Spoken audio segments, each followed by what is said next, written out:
गांव में शीला और मीना नाम की दो औरतें पड़ोस में रहती थीं। उन दोनों में बहुत गहरी दोस्ती थी, पर दोनों की कोई संतान नहीं थी।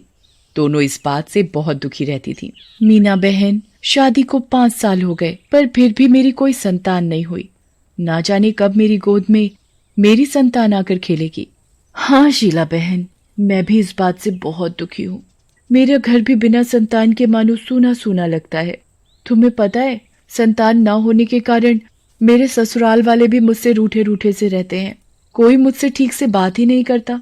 हाँ, मेरे घर में भी कुछ ऐसा ही हो रहा है। फिर कुछ दिन बाद मीना को उसकी माँ का फोन आता है। अरे बेटी मीना, कैसी हो? हाँ माँ, ठीक ही हूँ। अरे बेटा, उदास ना हो। मुझे पता है कि तेरा मुंह क्यों उतरा हुआ है। तेरी संतान नहीं हुई अब तक, इसलिए उदास है ना? हाँ माँ, संतान ना होने के कारण कितने ताने सुनने पड़ते हैं ससुराल वालों से, आपको तो पता ही है ना? हाँ बेटा, मुझे सब पता है, पर अब तुझे और ताने नहीं सुनने पड़ेंगे। तेरे संतान न होने की समस्या का हल ढूंढ लिया है मैंने। क्या माँ, क्या बोली तुम? सच? मेरी समस्या का हल ढूंढ लिया तुमने? क्या अब मेरी भी संतान होगी? हाँ बेटी हाँ, मुझे पता था ये सुनकर तू बहुत खुश हो जाएगी। अरे माँ, बाकी सारी बातें छोड़ो, जल्दी बताओ हल क्या है? अरे बेटा, हमारे इधर गांव में एक चमत्कारी बाबा आए हैं। मैंने उनसे तेरे लिए बात की है। वो कह रहे हैं कि तेरी समस्या का हल हो जाएगा। अच्छा माँ, क्या हल बताया उस बाबा ने? अच्छा माँ, ठीक है, मैं अगले हफ्ते ही आ जाऊंगी वहाँ। मीना इस बात से बहुत खुश हो जाती है कि उसकी संतान ना होने की समस्या का हल मिल गया है, और वो ये बात शीला को भी बताती है। शीला, तुझे पता है, आज मेरी माँ का फोन आया था। उन्होंने बताया कि मेरी संतान ना होने की समस्या का हल मिल चुका है। उनके गांव में एक बाबा आया है जिससे मेरी माँ मिलवाएगी, और फिर वो बताएंगे कोई हल। अच्छा, अरे वाह, ये तो बहुत अच्छी बात है। चलो, हम दोनों में से किसी की समस्या का हल तो मिला। दोनों में से एक क्यों? शीला, एक काम करना, तू भी चल मेरे साथ मेरी माँ के गांव।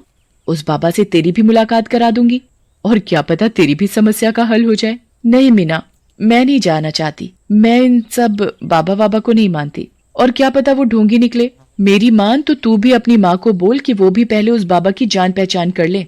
नहीं शीला, ऐसा कुछ भी नहीं है, बल्कि मेरी माँ ने तो ये भी बोला है कि वो बहुत पहुंचे हुए बाबा है। चल ठीक है, अगर तुझे नहीं है जाने का मन तो मैं तुझे जोर नहीं दूंगी। फिर एक हफ्ते बाद मीना अपनी माँ के गाँव जाती है और उसकी माँ मीना को उस बाबा से मिलवाती है। देखो बेटी, मैं तुम्हें ये चमत्कारी चूर्ण दे रहा हूँ, इसे खा लेना और फिर देखना तुम्हारी संतान जरूर होगी। अच्छा ठीक है बाबा, धन्यवाद, मैं इस चूर्ण को खा लूंगी। अच्छा बेटी, लाओ मेरी दक्षिणा दे दो, 300 रुपए।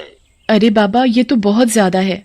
अरे बेटा, इलाज भी तो बड़ा था ना। मीना अपने बटुए में से 300 रुपए निकाल कर दे देती है, और फिर वो अपने घर आ जाती है। उसकी माँ मीना को संतान होने तक यहीं रुकने के लिए कहती है, पर 1 साल तक उसकी संतान होने का कुछ अता पता नहीं था। थोड़े दिनों बाद उस बाबा से संपर्क करने की कोशिश की तो पता चला कि वो तो ढोंगी निकला, और उसे पुलिस पकड़ कर ले गई। मीना इस बात से बहुत दुखी हो गई, और फिर उसने वापस अपने घर जाने का फैसला किया।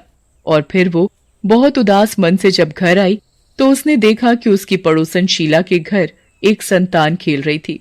देखने से तो ऐसा लग रहा था कि जैसे कोई नवजात शिशु हो, पर शीला के घर में ये आया कहाँ से? जरा देखूं तो जाके। मीना शीला के पास जाती है। अरे शीला, ये नवजात बच्चा किसका है? अरे मीना, तुम आ गई। ये मेरा बेटा सूरज है। क्या तुम्हारी